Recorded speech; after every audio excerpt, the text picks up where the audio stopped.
Hey everyone, welcome to Strange Stories, where we explore near-death experiences and supernatural stories from people who've had a glimpse of the other side. If you enjoy our content, please consider liking the video and subscribing to our channel.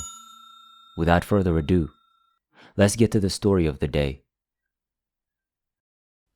I was born in the state of Illinois. My father was a flight instructor and my mother was a stay-at-home mom. We had a basement, as did most people in the Midwest, and like so many others, it was converted into a guest room. We had wood-paneled walls and a bar, and my parents would throw parties for neighbors and friends. During the 1960s, this was the thing to do. A party was being thrown when I was 8 years old, and the basement was packed with people, booze, and smoke. There was no ventilation and everyone smoked. As a result, the smoke sat like a cloud. This bothered no one because smoking was prevalent at the time. If you're younger, I understand how you might be surprised that such a crowded room with everyone smoking could exist. But trust me, this was the norm back then. Basement parties were common in the Midwest, and my parents were no exception. In fact, if you had a basement, it was expected that you would have a bar, fully stocked, and all the amenities needed for a get-together. If you couldn't have a basement that met those requirements, you should be ashamed. During tornado season, the basement served as a safe haven. A twister leveled half of our block in 1967. We were unharmed, but some of our neighbors' houses were destroyed. Back to the festivities. On one occasion, my 6-year-old brother and I, age 8, decided to sneak into the basement unnoticed to watch the adults party. There were half-empty bottles of beer and drinks everywhere. That's when Jimmy and I decided to take a risk and get a couple of half beers. We were curious about what seemed to make our normal family and friends so happy and chatty.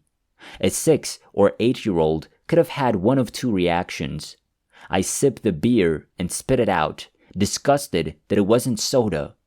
Alternatively, sipping the beer and enjoying it. It was the latter from my brother and me. It was fantastic. Furthermore, we got a buzz quickly and fled to our bedrooms before we were discovered. We didn't leave without grabbing 2 more half bottles of beer.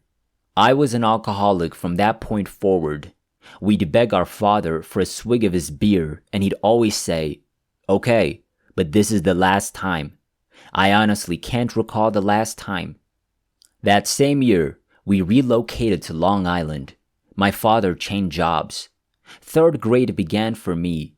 As the new kid, I found myself doing outrageous things in order to be accepted. I was an A student and a bit of a nerd up until that point. This quickly changed, at least in my mind, and it definitely affected my grades. Let us fast forward a few years. My parents were divorced. I was 12, and my friends and I were begging for change at the mall every night to buy beer. My father was a slacker and a full-fledged alcoholic. My mother, married at the age of 17, had 3 boys and struggled to keep my younger brother and me under control. We took full advantage of my mother's disadvantages, and I'm still sorry for the pain I caused her. She was simply looking for work to help us pay our rent. We relocated from a lovely subdivision of homes to a 1-bedroom apartment in order to remain in the same school district. The issue for my brothers and me was that the school district was home to some of Long Island's most affluent families. At the age of 16, kids were getting brand new cars to drive to school while we were still wearing year-old sneakers. This marked a watershed moment in my life and thought process. At 16, I was doing acid, smoking marijuana, and drinking every night. I was also filled with rage and fought every time a fight came my way. I used to pick fights all the time. I was good at it after taking boxing lessons and felt great satisfaction when I knocked people out cold. I was fortunate not to have killed anyone. I was an angry young man, and my drinking was getting worse. I quickly realized that I needed more money to support my drug and alcohol addiction. I banded together with 4 other friends and began burglarizing houses. We then learned how to disable alarm systems in TV warehouses and became very successful commercial burglars. I was only 16 years old when I moved out on my own and dropped out of school. I had discovered a way to have more money than the rich kids and to satisfy my thirst for alcohol. I could either take or leave the drugs. On a daily basis, the alcohol was what kept me going. Everything came crashing down in July of 1975. One of my gang members turned rat, and the others also testified. I took a beating at the precinct all night and didn't say anything. My partners were given probation. I was given 6 years and worked for 2 years and more. I spent a lot of time in the hole during this time. My rage was so intense that if someone sneezed near me, I would fight. I liked being feared in prison. When I was released, I had not been rehabilitated. On the contrary, I believed that only the strong survived, and my rage became lethal to anyone who came into contact with me and was not respectful. At the same time, I was devoted to my friends and would give my life for them. I wasn't living, I was simply existing. My parole was violated only 6 months after I was released because I was a suspect in a warehouse burglary. They didn't need proof because I was on parole, just suspicion. I was in prison for a year before being released just before my 21st birthday. I went back to my first love, alcohol. And this time, I had no parole and nothing to stop me from fleeing the cops who were tailing me. One in particular informed all of my associates that he was a member of the organized crime task force and that he would do everything in his power to have me imprisoned for good. I was dating a California girl at the time. My reputation on Long Island was ruined because I was renting a room. Nobody would hire me even if I wanted to go straight. When I fell for the 6th time in 6 years, I was on the front page of our local newspaper. Parents forbid their children from hanging out with me. I was friends with one girl, and her mother knew me by a different name because she didn't want her daughter to be around me. When she discovered who I was, she became one of my most ardent supporters. She died, and I miss her terribly. I left Long Island for California with a couple $1,000s in my pocket and no specific plans. The girl I was with was only interested in doing coke all day. Her pals felt the same way. When alcohol was cheaper and my love for it was so strong, I thought coke was a waste of money. So I ditched her and rented a weekly motel with a friend from the island. We then got jobs in nightclubs and the partying never stopped. And the best part was that I was able to reinvent myself and shed the Long Island stigma that had followed me for so long. But I was deceiving myself. It had nothing to do with the island. It was the alcohol. And unlike Long Island, California sold hard liquor in grocery stores until 2 a.m. I was ecstatic. I met my future wife on a blind date after 3 months in California.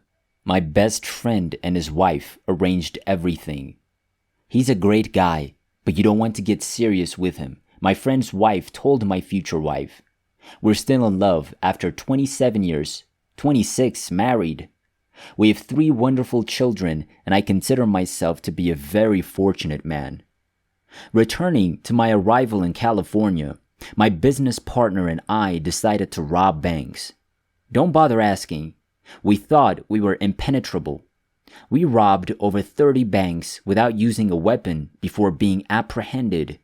One of our colleagues was a suspect in a murder.